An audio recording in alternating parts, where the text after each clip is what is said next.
Welcome to Python series in Telugu. In this video, we will discuss about data types in Python. Data type అనేది మనం ఇచ్చిన డేటాకి ఒక classification అనమాట. So, మనం ఇచ్చిన డేటాని అది ఎలా స్టోర్ చేయాలి మరియు మనం ఇచ్చిన డేటాకి ఎలాంటి ఆపరేషన్స్ చేయాలనేది మన డేటా టైప్ బేస్ చేసుకొని డిపెండ్ అయి ఉంటుంది. Some of the data types in Python are integer, float, string, boolean, complex, and collections. In the upcoming videos, we will discuss about collections. For this video, we will discuss about the remaining data types. ఇప్పుడు మనం Jupiter notebook open చేసి Python data types గురించి తెలుసుకుందాం. Integer is defined as a whole number. Suppose నేను 10 అనే ఒక నంబర్ని తీసుకొని దాన్ని ఏలో స్టోర్ చేశాను. ఇక్కడ నేను సింపుల్గా ఏని ప్రింట్ చేస్తే మనకు 10 అనే అవుట్పుట్ వచ్చింది. సపోజ్ ఈ 10 అనే వాల్యూ మనకి ఇంటీజర్ అని ఎలా తెలుస్తుంది? అందుకని నేను ఇప్పుడు ఏం చేస్తున్నానంటే ప్రింట్ అనే రాసి టైప్ ఆఫ్ ఏ అని రాశాను. సో టైప్ అనేది పైథాన్లో మనకు డేటా టైప్ని ఫెచ్ చేస్తుంది అనమాట. సో ఇక్కడ నేను సింపుల్గా ప్రింట్ ఆఫ్ టైప్ ఆఫ్ ఏ అని రాయగానే మనకు అవుట్పుట్ క్లాస్ ఇంట్ అని వచ్చింది. సో ఇంట్ అనేది ఇంటీజర్ని రిప్రజెంట్ చేస్తుంది. అదేవిధంగా ఇంకొక వాల్యూ తీసుకుంటే b = 100 అని తీసుకున్నాను. సో సేమ్ అదేవిధంగా నేను ప్రింట్ ఆఫ్ b అని టైప్ చేసి ఎంటర్ చేయగానే మనకు అవుట్పుట్ 100 వచ్చింది. సేమ్ అదేవిధంగా నేను ఇప్పుడు దాన్ని టైప్ చూడాలంటే print of type of b అని టైప్ చేసి ఆ సెల్ని రన్ చేశాను అనుకోండి, మనకు అవుట్పుట్ ఇంటీజర్ అని వస్తుంది. మోర్ ఓవర్ మనం పైథాన్లో డేటా టైప్ అనే దాన్ని మనం మెన్షన్ చేయాల్సిన అవసరం లేదు. బికాస్ పైథాన్ అనేది ఒక డైనమిక్ ప్రోగ్రామింగ్ లాంగ్వేజ్. సపోజ్ నేను సిలో కానీ జావాలో కానీ ఏదైనా కోడ్ రాయాలనుకోండి, నేను నా డేటా టైప్ని మెన్షన్ చేయాలి. బికాజ్ అవన్నీ స్టాటిక్ ప్రోగ్రామింగ్ లాంగ్వేజెస్ అనమాట. సో అందుకని నేను నా డేటా టైప్ని మెన్షన్ చేయక్కర్లేదు. Now let's see about float. So float అనేది ఒక నంబర్ విత్ డెసిమల్ పాయింట్స్ అనమాట.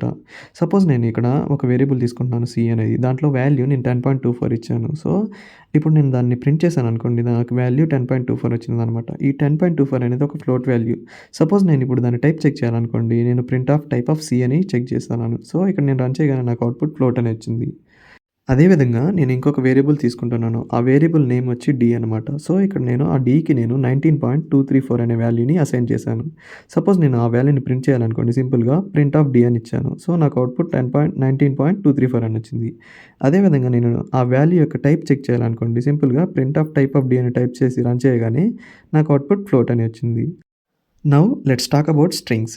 స్ట్రింగ్ అనేది ఒక సీక్వెన్స్ ఆఫ్ క్యారెక్టర్స్ అనమాట. సో ఆ స్ట్రింగ్లో మనకు ఆల్ఫాబెట్స్ కానీ, నంబర్స్ కానీ, సింబల్స్ కానీ కాంబినేషన్ ఉంటుంది. ఫర్ ఎగ్జాంపుల్ నేను ఈ అనే ఒక వేరియబుల్ని తీసుకొని ఆ వేరియబుల్లోకి పైథాన్ అనే వాల్యూని స్టోర్ చేశాను. ఇప్పుడు మనం ఈ అనే వేరియబుల్ని ప్రింట్ చేయగానే మనకు అవుట్పుట్ పైథాన్ అని వస్తుంది. సపోజ్ నేను దానికి నా డేటా టైప్ని చెక్ చేయాలనుకుంటున్నాను అనుకోండి, నేనేం చేయాలంటే సింపుల్గా ప్రింట్ ఆఫ్ టైప్ ఆఫ్ ఈ అని టైప్ చేసి ఆ సెల్ని రన్ చేశాను అనుకోండి, నాకు అవుట్పుట్ క్లాస్ str అని వస్తుంది. పైథాన్లో str అనేది స్ట్రింగ్ని రిప్రజెంట్ చేస్తుంది. అలానే పైథాన్లో స్ట్రింగ్స్ని రిప్రజెంట్ చేయడానికి సింగిల్ కొటేషన్స్ కానీ, డబుల్ కొటేషన్స్ కానీ యూజ్ చేస్తాం. నేను ఇంతకుముందు సింగిల్ కొటేషన్స్ యూజ్ చేశాను పైథాన్ అనే స్ట్రింగ్కి. ఇక్కడ నేను డబుల్ కొటేషన్స్ యూజ్ చేస్తున్నాను. నేను సేమ్ ఈ సింగిల్ కొటేషన్ యూజ్ చేసినా, డబుల్ కొటేషన్ యూజ్ చేసినా మనకు అవుట్పుట్ మాత్రం సేమ్ వస్తుంది. కానీ మనం ఇప్పుడు స్ట్రింగ్ని ఎలా స్టార్ట్ చేస్తామో అలానే ఎండ్ చేయాలి. లైక్ ఇప్పుడు నేను ఫస్ట్ సింగిల్ కొటేషన్ యూజ్ చేశాను అనుకోండి, సింగిల్ కొటేషన్తోనే ఎండ్ చేయాలి. అలా కాకుండా నేను డబుల్ కొటేషన్ యూజ్ చేస్తే డబుల్ కొటేషన్తోనే ఎండ్ చేయాలి. Here I'm taking another example. So ఇక్కడ వేరియబుల్ నేమ్ అనేది ఎఫ్ అని తీసుకుంటున్నాను. సో దాంట్లో వాల్యూ ప్రోగ్రామింగ్ అని ఇస్తున్నాను. ఇక్కడ చూడండి, నేను సింగిల్ కొటేషన్స్ యూజ్ చేశాను, పైన డబుల్ కొటేషన్స్ యూజ్ చేశాను. అదేవిధంగా నేను ఇప్పుడు ఆ ఎఫ్ని ప్రింట్ చేసామనుకోండి, నాకు ప్రోగ్రామింగ్ అనే అవుట్పుట్ వచ్చింది. సపోజ్ నేను దాన్ని డేటా టైప్ చెక్ చేయాలనుకోండి, నేను సింపుల్గా print of type of F అని ఇస్తే నాకు అవుట్పుట్ స్ట్రింగ్ అని వస్తుంది. Coming to the boolean data type. Boolean data type అనేది ట్రూ ఆర్ ఫాల్స్ అనే వాల్యూస్ని రిప్రజెంట్ చేస్తుంది. ఇక్కడ నేను చూసుకుంటే నేను ఒక వేరియబుల్ క్రియేట్ చేస్తాను. ఆ వేరియబుల్ నేమ్ వచ్చి నేను జీ అని ఇస్తున్నాను. సో అందులో వాల్యూ నేను ట్రూ అని ఇస్తున్నాను. సో ఇప్పుడు నేను జీని ప్రింట్ చేశాను అనుకోండి, నాకు అవుట్పుట్ ట్రూ అని వస్తుంది. సపోజ్ నాకు ఆ జీ యొక్క నేను టైప్ చెక్ చేయాలనుకోండి, నేను సింపుల్గా print of type of G అని ఇస్తే నాకు అవుట్పుట్ బుల్ అని వస్తుంది. సో బుల్ అనేది పైథాన్లో బులియన్ డేటా టైప్ని రిప్రజెంట్ చేస్తుంది. అదేవిధంగా నేను ఇంకొక వేరియబుల్ హెచ్ తీసుకొని అందులోకి ఫాల్స్ అనే వాల్యూని స్టోర్ చేస్తున్నాను. సో, ఇప్పుడు నేను ప్రింట్ ఆఫ్ హెచ్ అని రాసి రన్ చేశాననుకోండి, నాకు ఫాల్స్ అనే అవుట్‌పుట్ వస్తుంది. సో, ఇక్కడ నేను దాన్ని టైప్ చెక్ చేయాలనుకోండి, నేను సింపుల్‌గా print of type of H అని రాసి రన్ చేస్తే మనకు అవుట్‌పుట్ వస్తుంది. సారీ, ఇక్కడ నేను స్పెల్లింగ్ మిస్టేక్ చేశాను. సో, నాకు ఇప్పుడు అవుట్‌పుట్ బుల్ అని వచ్చింది. సో, యాక్చువల్‌గా పైథాన్‌లో బూలియన్ వాల్యూస్ అనేవి క్యాపిటల్ లెటర్స్‌తో స్టార్ట్ అవుతాయి. సో, మనం ఎప్పుడైనా ట్రూ యూజ్ చేసేటప్పుడు క్యాపిటల్ టీ అని యూజ్ చేయాలి. అట్లనే ఫాల్స్ యూజ్ చేసేటప్పుడు క్యాపిటల్ ఎఫ్ అని యూజ్ చేయాలి. Coming to the complex data type అనేది కాంప్లెక్స్ నంబర్స్‌ని రిప్రజెంట్ చేస్తుంది. సో, సపోజ్ నేను కాంప్లెక్స్ వాల్యూని డిఫైన్ చేయాలనుకోండి. నేను ఇక్కడ ఐ అనే వేరియబుల్ తీసుకుంటున్నాను. ఆ వేరియబుల్‌కి 1+2 అనే కాంప్లెక్స్ వాల్యూని అసైన్ చేశాను. సో, ఇప్పుడు నేను నా ఐని ప్రింట్ చేయగానే మనకు అవుట్‌పుట్ చూడండి ఎలా వచ్చిందో. ఇది మనకు కాంప్లెక్స్ నంబర్ లాగా అవుట్‌పుట్ వచ్చింది. సో, అదే విధంగా దీన్ని టైప్ చెక్ చేయాలనుకోండి నేను సింపుల్‌గా print of type of I అని టైప్ చేసి రన్ చేశాననుకోండి నాకు కాంప్లెక్స్ అనే డేటా టైప్ వస్తుంది.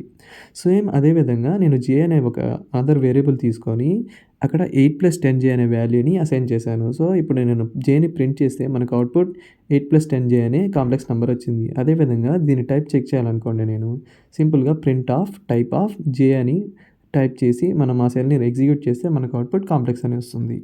ఈ కలెక్షన్ డేటా టైప్స్‌లో మనకు list, tuple, set, dictionary, frozen set ఉంటాయి. వీట్ల గురించి మనం అప్‌కమింగ్ వీడియోస్‌లో తెలుసుకుందాం. Type casting or type conversion. It is a process of converting one data type to another data type అనమాట. ఎగ్జాంపుల్, నేను స్టార్టింగ్‌లో A=10 అని, B=100 అని స్టార్టింగ్‌లో అసైన్ చేశాను. సో, ఇక్కడ నేను చెక్ చేస్తే ఏ వాల్యూని నేను ప్రింట్ చేస్తే నాకు అవుట్‌పుట్ 10 అని వచ్చింది. సేమ్ అదే విధంగా నేను B వాల్యూని రన్ చేసినప్పుడు నాకు వాల్యూ 100 వచ్చింది. సపోజ్ నేను B వాల్యూ యొక్క టైప్ చెక్ చేయాలనుకోండి. నేను సింపుల్‌గా టైప్ ఆఫ్ B అని రన్ చేశాననుకోండి. మనకు అవుట్‌పుట్ ఇంటిజర్ అని వస్తుంది. అదేవిధంగా నేనిప్పుడు ఆ ఇంటిజర్ వాల్యూని స్ట్రింగ్‌లో కన్వర్ట్ చేయాలనుకోండి. సింపుల్‌గా నేను ఎస్‌టీఆర్ అనే ఒక ఫంక్షన్ యూజ్ చేస్తాను. సపోజ్ ఇక్కడ ఏం జరుగుతుందంటే ఈ ఎస్‌టీఆర్ అనే ఫంక్షన్ మనమిచ్చిన ఇంటిజర్ వాల్యూని స్ట్రింగ్‌లోకి కన్వర్ట్ చేస్తుంది. ఇక్కడ నా వాల్యూ బి కదా! నా బి వాల్యూ ఇంటిజర్ అనమాట 100 అనేది. సో, ఇప్పుడు నేను దాన్ని ఎస్‌టీఆర్ ఆఫ్ బి అని రాయగానే అది స్ట్రింగ్‌లో కన్వర్ట్ అయిపోతుంది. అదేవిధంగా ఇప్పుడు మనం సి వాల్యూ చెక్ చేస్తే సిలో మనకు వాల్యూ 10.24 ఉంది. సో, నేనిప్పుడు ఇది ఫ్లోట్ వాల్యూ. ఈ ఫ్లోట్ వాల్యూని నేను ఇంటిజర్‌గా కన్వర్ట్ చేయాలనుకోండి. నేను సింపుల్‌గా ఇంట్ ఫంక్షన్ యూజ్ చేస్తాను. సో, ఇప్పుడు ఇంట్ ఆఫ్ సి అని రాయగానే మనకు అవుట్‌పుట్ 10 అని వచ్చింది. సో, ఇక్కడ మన ఫ్లోట్ వాల్యూ అనేది ఇంటిజర్‌లోకి కన్వర్ట్ అయిపోయింది. సేమ్ అదే విధంగా మనం డి వాల్యూ చెక్ చేస్తే డిలో 19.234 అనే ఫ్లోట్ వాల్యూ స్టోర్ అయ్యింది. సో, నేను ఇప్పుడు దాన్ని స్ట్రింగ్‌లో కన్వర్ట్ చేయాలనుకోండి. నేను స్ట్రింగ్ ఫంక్షన్ యూజ్ చేసి స్ట్రింగ్ ఆఫ్ డి అని రాశాను. సో, ఇక్కడ నాకు అవుట్‌పుట్ స్ట్రింగ్ ఆఫ్ డికి 19.234 అనే స్ట్రింగ్ వచ్చింది. In the next video, we will see about keywords in Python. If you like this video, please like, share and subscribe to our channel. Thank you.